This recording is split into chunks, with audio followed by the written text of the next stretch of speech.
Hi everybody, Daman Mehta here, and thank you for once again joining me on my journey as I go through my favorites list on fanfiction.net.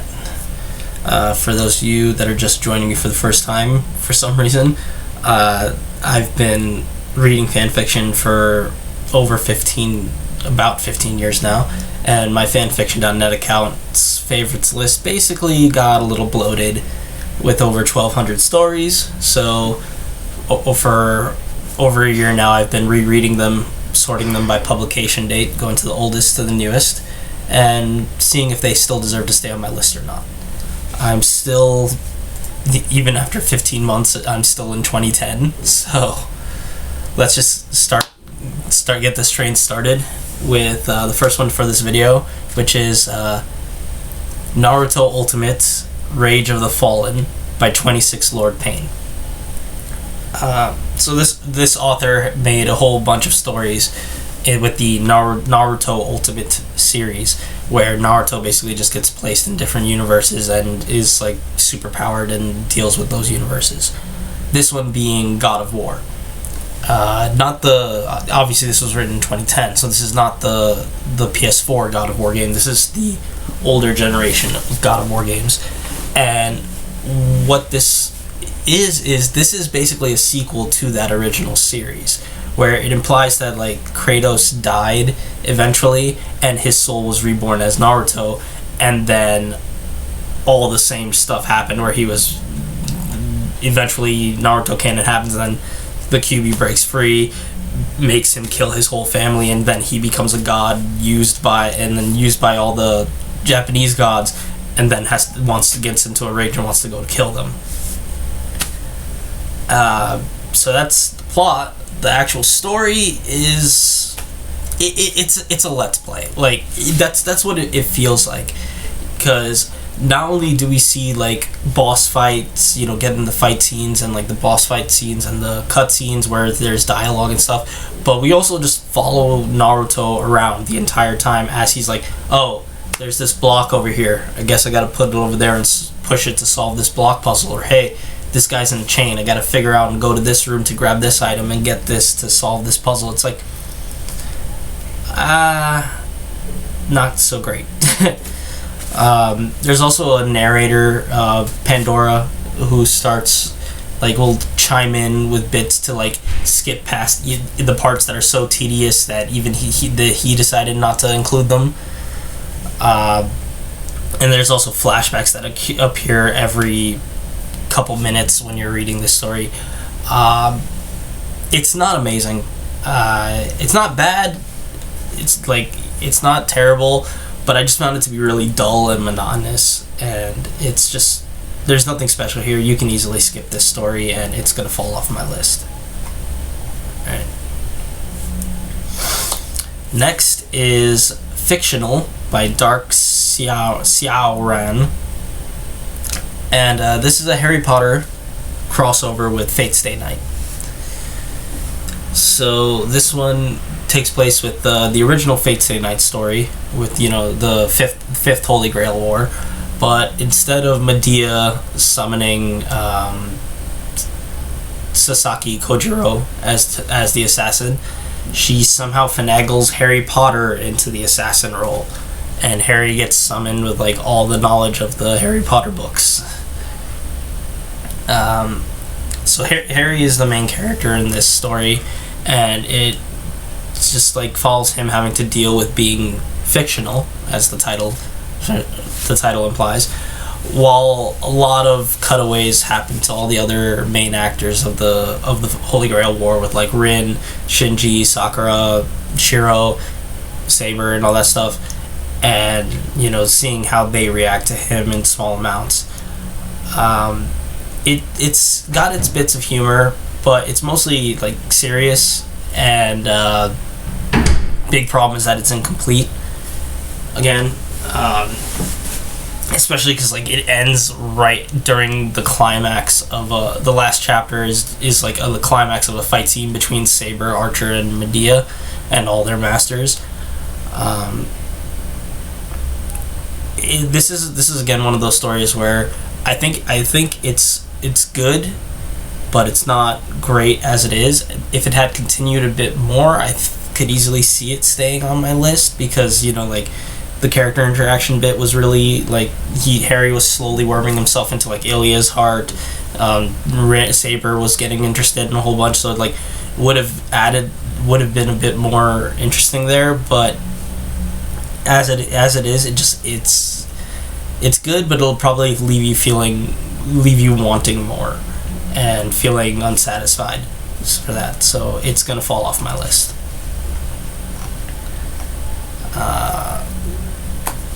All right, more Naruto now, with God of Illusion, Host of the Devil's Arm by Thanathos. So this is interesting. So this is an unfinished story, I'll tell you that right now, that mainly centers around a cliche that I've mostly seen in Harry Potter fics. I'm sure they're in more Naruto fics, but I haven't seen many of them in Naruto fics. And yet I was super interested and enthralled the entire time I was reading this. So this is basically the main cliche is like kind of like a twist on the wrong boy who lived cliche for that, where like Naruto's parents are alive, he has a sister, and like the difference is like Naruto's sister is the one with the QB, but the other stuff all where like the parents mainly focus on the daughter. The daughter treats him like shit, all that stuff. Naruto gets neglected and forgotten. That's all there. And while I won't say the story transcends the cliches, I was still interested in the whole story, and this one at least doesn't use the cliche to just paint the rest of the family as like horrible villains and stuff. It actually, and just like one-dimensional stuff, it takes it as a more emotional journey to actually dive into what the wedge between the family, how it interacts and influences Naruto's behavior, as well as how it eventually has Minato and Kushina deal with it. One of the other reasons I like this is because it actually completes an arc. Yes, it's incomplete, but there's actually a small story section that essentially that is completed, with Naruto like basically running away from his family after a huge list of abuses and stuff goes on. It's not like a huge climactic end of a story arc, but it is a story arc nonetheless. So there is the emotional not feedback. Basically, the fact that it ends and gives some emotional relief or emotional response really helps. Granted, like the story continues, it's incomplete, and it gets one chapter into like the next arc before it stops. But catharsis, that's the word. Catharsis. It gives you some emotional catharsis and some closure that you can take away from this.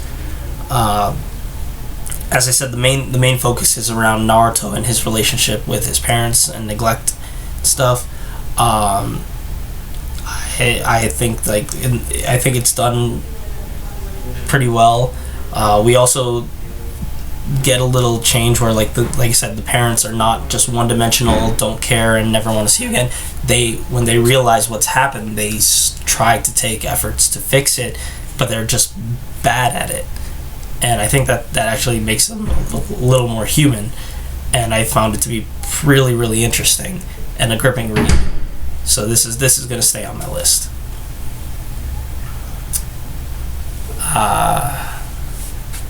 All right. So the next story is a bit different from all the other ones I've read so far, and this one is The Legend of the Wandering Pair from Vault 101 by Nave the DM.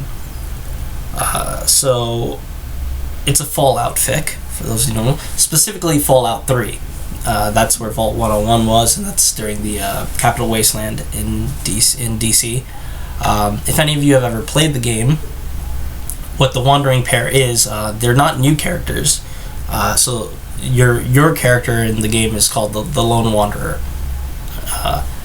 But in this one, you're not alone, because in the game, you when you're in the vault, you have a best friend, and when you leave, she declines to go with you. In this one, she did. She came. Amada comes with you and becomes his girlfriend, and they both set out on their journey to do all the same stuff that Fallout 3 does, just as a pair instead of alone. It's similar to Rage of the Fallen, where we see all the steps that's going on, not just the main points or the emotional beats, but we see them complete the side quests, things like helping Moira make the Wastelanders guide when they go to the, like, going to the supermarket and things like that. We see all the little steps in between as well. The difference between this and Rage of the Fallen is that it's a bit more interesting, just because there's more people to interact with, so it's not just Naruto. It's not just like one person just wondering how to solve a puzzle or like thinking to himself all the time. There's back and forths with not only Amada and the main character, but also his companions and how they deal with stuff. But, you know, still being better than Rage of the Fallen didn't make it any more interesting for me to read. I didn't think that, again, I think this is pretty okay. Like, pretty okay writing. The story just didn't draw me in. Maybe if you like Fallout 3 a lot, you'll really enjoy it, because this will be like a little what if Amada came with you. But I never finished the game, so I don't know how much actually changed in this, and how much is just an extra person chiming in during cutscenes. So yeah, I think unless you're a really big Fallout 3 fan, I don't think you'd be super invested in this, and I'm not, so it's gonna fall off my list.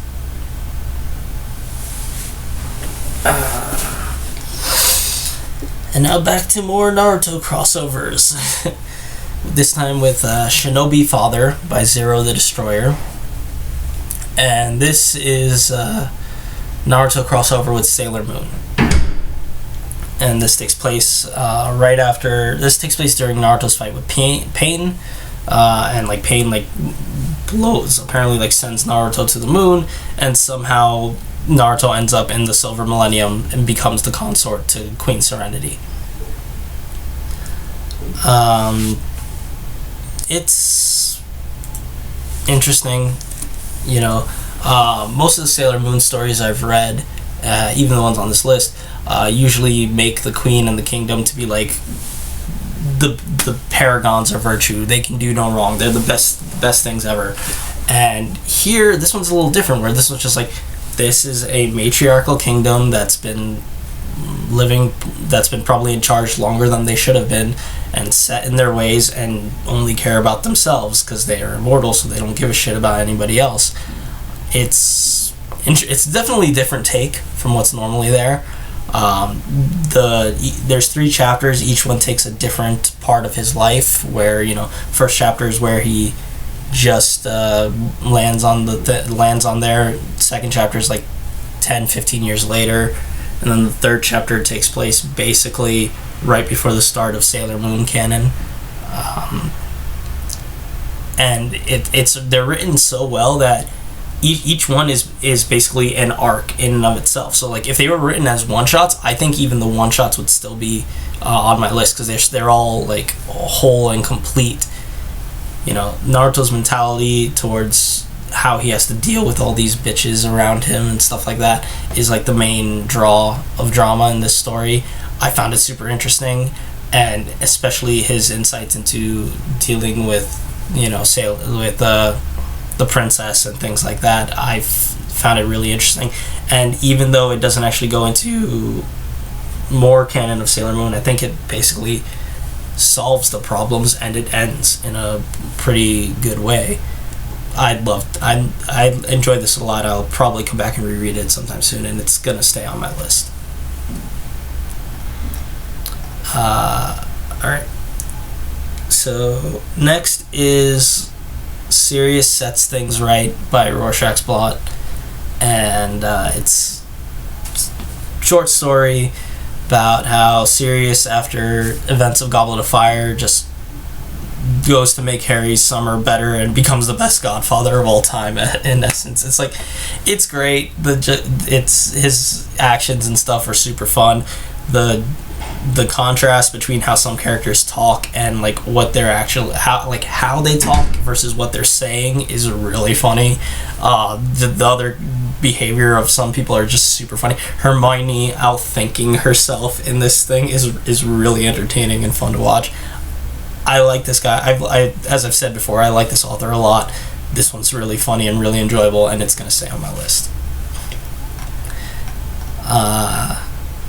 Alright. Next is another Harry Potter fic. This one is The Thing About Contracts Is by Nom 9 Denine Plume. And so this is not what I thought it was. When I saw the title, I thought it would. I remembered another fic, which I thought, especially because it also was a Harry Luna fic, but this is different. You didn't need to know that. There was no point. But so I went in here with mixed expectations, and this one is it's another independent Harry fic. You know, where right before the Yule Ball, Harry, you know, when he learns about the Yule Ball, this one, like, Harry goes to asks Hermione out as a friend, and then when Hermione gets asked out by Crumb, Harry basically gets his heart broken without fully understanding, like, that he would have, and so decides to fuck off and just break from the magical world. He gets himself emancipated and then utilizes a bunch of contracts to ruin Snape and Dumbledore's lives while also just leaving the magical world of Britain. The story is basically complete. The main story is done, and then there was 2 planned epilogue chapters, and there's really only one. You don't really need the second epilogue chapter, because, like, what it is like, the story gets complete, and then the first epilogue chapter is all about Dumbledore and the aftermath.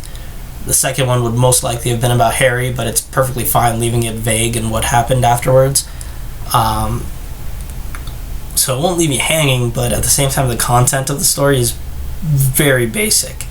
There's a few laughs in there, but it's mainly just about Harry constantly fucking over Snape and Dumbledore in every way through, like, legal loopholes and stuff like that, where he's just like, no, you didn't listen to the terms of the contract. I can fuck with you however I want. You didn't listen to the terms of the contract. I'm allowed to kick you in the balls every day at 12 p.m. or something like that. Like, it's stuff like that. The story itself is super fast, simple, gets in and out really quickly. So if you just want a short story where Harry just fucks with Snape and Dumbledore, okay, but if you want some emotional beats or even a more like thorough revenge, you're gonna be disappointed. I just find it to be like, it's not bad, it's just mediocre, and it's not gonna stay on my list. Alright, and the final story for this video is A Month as Naruto Uzumaki by Angel of Snapdragons. And this is another short one-shot. This time, this takes place when, like, Naruto's a kid. I'm not sure the exact age of him, but that's not really super important. And it's like, it starts when the third Hokage sees, like, hey, there's some weird stuff going on with a whole bunch of people telling me to stop letting Naruto be a ninja. Maybe I should go undercover as Naruto and live for a month as him to see what's going on. And then what follows is a series of short diary entries that depict a huge amount of, like, hatred and, like, attacks against young Naruto, which then culminates in the third Hokage meting out revenge and justice. So none of the descriptions of the abuse or stuff is very graphic, but there's a lot of it. It's just the story is 90% abuse, 10% revenge. So if you don't like the idea of abuse, or, like, even mentions of seeing, like, a kid getting attacked and stuff, you're not gonna like this fic, obviously. But I found it to be pretty damn interesting, even though it's, like, pretty simple. You know, like, each of the diary entries are not super long, and yet with those few sentences, like, you can see the third Hokage, you can see like the third Hokage's like heartbreak as he sees what kind of hell he's left this kid in, and how he's had to deal with it time and time again, and that those beats create the emotional moments that kept my eyes glued to the screen for this entire story, even though it's super short. I think it's really great, and it's going to stay on my list. So there we have it. That's all the stories for this video. So now I have kept 211 stories out of 423 on my list. So I'm officially I've officially dropped more than 50% of the stories from my list. So it's a lot. It seems like I've cleaned it up a lot. And I think 423, so this is about a third of the way through my list. So I think of that, a third of the way through, and we're still 10 years ago. Jeez. But that would make sense also, because I started in 2006, so a third of the way through, 5 years of stories, or, well, more than, because the first story from this list was in 03, but it's still, it makes sense. If you want to read any of these stories, the links, I have URLs in the description below. If you like this video, please leave a comment or leave a like. If you want to keep up to date when I post these next time, please subscribe. I'm always happy to see people who watch these videos, and I'm glad if you enjoyed them. Thank you all so much for watching, and I will catch you in the next video. Bye-bye.